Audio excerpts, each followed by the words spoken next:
और तकरीबन 2 कप हम ले लेंगे गेहूँ। यहाँ पे जो गेहूँ हमने लिए हैं ये कुटे हुए गेहूँ हैं और ये गेहूँ जो है ये आपको आराम से किसी भी दुकान के ऊपर मिल जाएंगे। तो आधा कप हम लेंगे इसमें जौ भी हमने कुटे हुए लिए हैं, अच्छी तरीके से इनको धोते हैं। इसके साथ ही मैंने यहाँ पे ले ली है चने की दाल और ये चने की दाल का जो वज़न है वो भी यही है।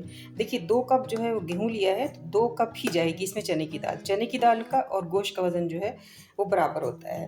तो आज मैं आपको बता रही हूँ अपने ख़ानदान की ट्रेडिशनल ये एक ऐसी रेसिपी जो बरसों से हमारे यहाँ हलीम बनता चला आ रहा है। ख़ास तौर पर रिवायती और क़दीमी तरीके से बनाए जाने वाला ये हलीम जो हमारे ख़ानदान में बेहद मशहूर है।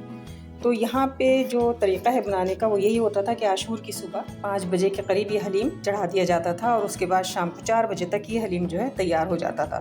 तो मैं उसी तरीक़े से जो है वो आपको बता रही हूँ, लेकिन वक्त बदला है तो तरीक़े बदले हैं और जब तरीक़े बदले तो मज़े बदले और जायके बदल गए। लेकिन कोशिश यही है कि आपको मैं उसी तरीक़े से बताऊँ जिस तरीके से मेरे ख़ानदान में ये पकता आया और ये बनता आया। तो चलिए हम इसको बनाते हैं। यहाँ पे हम इसको रात भर इसको भिगो के रखेंगे क्योंकि गेहूँ और जौ इतनी आराम से गलते नहीं हैं। इनको भीगने के लिए 6-7 घंटे भी कम हैं, तो इसलिए इसको ओवरनाइट हम भिगो के रखेंगे और बाकी की जो दालें हैं उनको हम सुबह भिगोएंगे और उसके बाद उसको हम चढ़ाएंगे। तो अभी ये सारा मरहला मैं आपको दिखा दिया कि हमने मकदार आपको बता दी। 2 कप गेहूँ होंगे तो 2 कप चने की दाल होगी और आधा कप से थोड़ा सा ज़्यादा आप जौ ले लीजिएगा। तो यहाँ पे ये है रेसिपी और आप जितने भी गेहूँ लेंगे उतनी ही आपको चने की दाल लेनी होगी। ये हमारा तरीका है। तो चलिए अब हम चलते हैं आगे की तरफ जहाँ मैं आपको बताती हूँ कि दालें आपको कितनी लेनी है। और यहाँ पे मैं आपको उन दालों का हिसाब भी बता दूँ जो मैंने ली हैं। यहाँ पे मैंने ली हैं 4 बेसिक दालें जो कि हमारे यहाँ खानों में इस्तेमाल होती हैं और यही दालें आपको लेनी है। मैंने अक्सर देखा है कि 2 दालें ले ली जाती हैं और गंदम ले लिया जाता है और जौ ले लिया जाता है। तो देखिए इस तरीके से तो हलीम बनता नहीं है। जब तक कि आप बेसिक दालें उसके अंदर नहीं डालेंगे, चारों बेसिक दालें डालेंगे और आप उसमें दलिया लगाएंगे और आप उसमें जौ लगाएंगे और आप उसमें गेहूँ लगाएंगे, तब जाके इसका जायका जो है सही से उठ कर आएगा। 4 दालें हर हाल में हम लोग लेते हैं और हमारे यहाँ इसमें 1 कप का ये हिसाब भी जो मैंने आपको बताया है, तो ये तकरीबन बनती है 1-1 पाव के करीब या 1 पाव से थोड़ी सी कम समझ लीजिए, तो थोड़ी बहुत दालों में कमी बेशी हो जाती है। तो ये है परफेक्ट हिसाब हमारा जो है वो ये है। मसूर की दाल ली हमने 1 कप, मूंग की दाल 1 कप है, अरहर की दाल 1 कप है, माश की दाल 1 कप है और चावल जो है वो हमने 1 कप लिए हैं। तो ये है हमारा हिसाब। इन दालों को ये दालें बहुत जल्दी जो है भीग जाती हैं, तकरीबन 1 घंटा इनके लिए काफ़ी होता है। तो सुबह हम इनको भिगोएंगे। जो है गंदम है वो हमने भिगो के रख दिया, चने की दाल भी हमने भिगो के रख दी। रात भर भीगेंगे क्योंकि चने की दाल भी ज़रा सख्त होती है, देर से नरम पड़ती है, देर से गलती है। तो चलिए अब हम इनको रखते हैं और करते हैं एक और तैयारी। अब यहाँ पे हमने लिया एक मसाला, 2 टेबल स्पून साबुत धनिया है, 2 टेबल स्पून साबुत ज़ीरा है, यहाँ पे दालचीनी है जो श्रीलंकन दालचीनी है, इसका जायका बहुत ज़बरदस्त होता है। लौंगे हैं 8 से 10 अदद लौंगे हैं, 4 से 6 अदद हरी इलायची ले लिए, जायफल जवतरी है, बादियान का फूल है और 3 अदद हमने लिए बड़ी इलायची। तो ये हिसाब है। इसको हम हल्का सा रोस्ट कर लेते हैं, हल्का सा इनको रोस्ट कर लेते हैं। जैसे ये रोस्ट होंगी इनको थोड़ा सा हम ठंडा होने के लिए रखेंगे और फिर इनको हम ग्राइंडर में पीस लेंगे। अब यहाँ पे हमने इस मसाले को पीस लिया है, ना बहुत ज़्यादा मोटा ना बहुत ज़्यादा बारीक। इस मसाले को तैयार करके हमने रख लिया है। गोश्त हमने लिया है तकरीबन 2 kg के करीब और बोटियाँ जो हैं वो हमने इसकी थोड़ी बड़ी ली हैं क्योंकि हमें बनाना है रेशे वाला हलीम। गोश्त पकाने के लिए हम इस्तेमाल करेंगे प्रेशर कुकर का, क्योंकि हम बना रहे हैं गाय का गोश्त, तो ये देर में गलेगा तो प्रेशर कुकर में आराम से गल जाएगा। इसमें हमने लिया है 3 कप हमने तेल लिया है और यहाँ पे 3 अदद हमने लिए हैं दरमियाने साइज़ के प्याज बघार के लिए। बघार को हम लाल होने तक पकाएंगे। अब यहाँ पे बघार हमारा हो गया लाल और बघार को हमें निकालना नहीं है, बल्कि इसी बघार के खुशबू के अंदर हम डालेंगे गोश्त। तो जो गोश्त है वो हम इसके अंदर डाल देंगे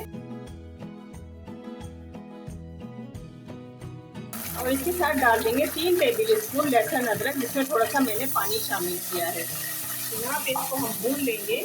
अभी हमने इसमें कोई मसाला नहीं डाला, सिर्फ ये बघार की वजह से रंग आप देख रहे हैं कितना प्यारा आया है। तो बघार को आप बाहर ना निकालिए और यहाँ पे हम डाल देंगे अब कुछ मसाले जिनमें नमक जाएगा। 1 से 1.5 टेबल स्पून नमक डाल देंगे और उसमें जाएगी पिसी हुई लाल मिर्च 2 टेबल स्पून। यहाँ पे जाएगा पिसा हुआ धनिया 2 टेबल स्पून और इसके साथ ही इसमें जाएगी पिसी हुई हल्दी 1 से 1.5 टेबल स्पून आप इसमें डाल सकते हैं। इसको अच्छी तरीके से चला लेते हैं। इसके अंदर कोई दही वगैरह नहीं जाना और इसको हमें कौरमे की तरह नहीं बनाना, बल्कि ये बनेगा एक आम से गोश्त की तरीके से जो आप घर में गोश्त बनाते हैं। थोड़ा सा इसको भून लेंगे। गोश्त को भूनने के बाद अब यहाँ पे हम इसे गलने के लिए रखेंगे और उसमें पानी डाल देंगे। पानी आप थोड़ा सा ज़्यादा ही डाल दीजिए, 2 से 3 किलो आप पानी इसके अंदर डाल दीजिए। हम कुकर में पका रहे हैं तो इसलिए ये जल्दी गल जाएगा। तकरीबन 40 मिनट तक आप इसको रखें। मैं इसकी लिड लगाती हूँ, बंद करती हूँ। 40 मिनट के बाद हम इसको देखते हैं। तकरीबन 50 मिनट के बाद मैंने कुकर को खोला है, तो आप देखिए गोश्त जो है हमारा कितना शानदार सा गल गया है। चूल्हा कर देते हैं हल्का और आपको दिखाते हैं गोश्त की बोटियाँ। ये देखिए, आप देख सकते हैं। तो जितना गोश्त गल जाए उतना ज़्यादा अच्छा है। ये देखिए, ये है इसका रेशा जो हलीम में बनेगा। अब गोश्त को जो है मैंने नीचे उतार दिया है कुकर को, और आप देखिए यहाँ पर जब मैं चमचे से चला रही हूँ तो गोश्त जो है पूरी तरीके से घुट रहा है। लेकिन हम इसको अलग बर्तन में निकालेंगे और बोटियों का जो रेशा है उसको अलग कर लेंगे।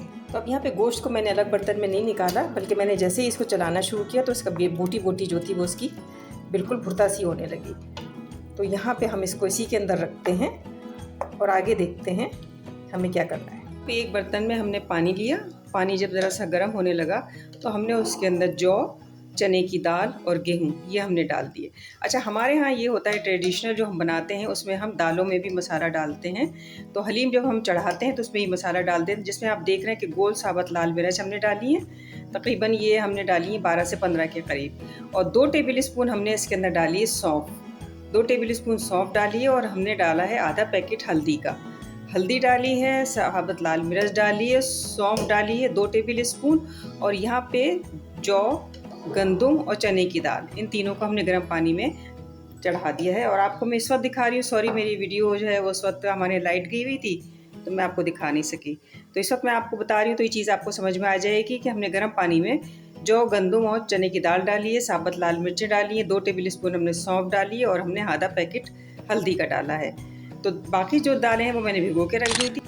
बाकी की ये 4 दालें और चावल ये मैंने पानी में भिगो के रख दी है। इनको भीगे हुए तकरीबन अभी आधा घंटा हुए हैं। तो ये दालें चूँकि जल्दी गल जाती हैं तो इसलिए इन दालों को हम उस वक्त डालेंगे जब हमारे गंदुम जो हैं वो फटने लगेंगे। तो हम एक साथ जो है वो सारी चीज़ों को नहीं डालते हैं, क्योंकि दर्जा ब दर्जा जो है वो चीज़ों का मज़ा लेना होता है। तो इसलिए ये जो है ये हम डालेंगे तकरीबन 1.5 घंटे के बाद, जब हमारा गंदुम और जौ जो है वो थोड़ा सा फटने लगेगा, चने की दाल फटने लगेगी, तो उस वक्त हम डालेंगे ये दालें। अब यहाँ पे देखिए 1 घंटे के बाद मैं देखती हूँ तो चने की दाल जो है मुझे गली हुई नज़र आ रही है। ये आपको मैं दिखा दूँ, ये देखिए ये थोड़ी सी फटनी शुरू हो गई है दाल, और यहाँ पे इसी तरीके से गंदुम भी ये देखिए ये फटने लगा है। तो इसके साथ ही अब यहाँ पे मैं डाल दूँगी सारी दालें। थोड़ा सा इसको चलाएंगे और इसके बाद इसको पकने के लिए छोड़ देंगे। अभी हमने दालों में नमक नहीं डाला है, तो यहाँ पे नमक भी मुझे डालना है, लेकिन दालें थोड़ी सी गल जाएं फिर मैं नमक डालूंगी। तो नमक हम डालेंगे आखिर में। तो इसको हम पकने के लिए छोड़ देते हैं और 1 घंटे के बाद इसको देखेंगे। अगर आप देख सकें तो दालें जो हैं वो हमारी फूल गई हैं। ये देखिए, अब आपको थोड़ी थोड़ी गली भी नज़र आ रही होंगी। तो यहाँ पे जो मैंने साबुत मिर्च डाली है तो इसको देख के आप हैरान हो रहे होंगे कि साबुत मिर्चें कौन डालता है, लेकिन हमारे यहाँ साबुत मिर्चें डलती हैं और ये गल जाती हैं, और जब हम इनको घोटते हैं तो ये इतनी मतलब ये कि बारीक हो जाती है, नज़र भी नहीं आती ये मिर्चें ना। तो इसका जो दाना है वो ऊपर जब हलीम के ऊपर हल्का हल्का हल्का सा नज़र आता है तो वो बहुत ही खूबसूरत नज़र आता है।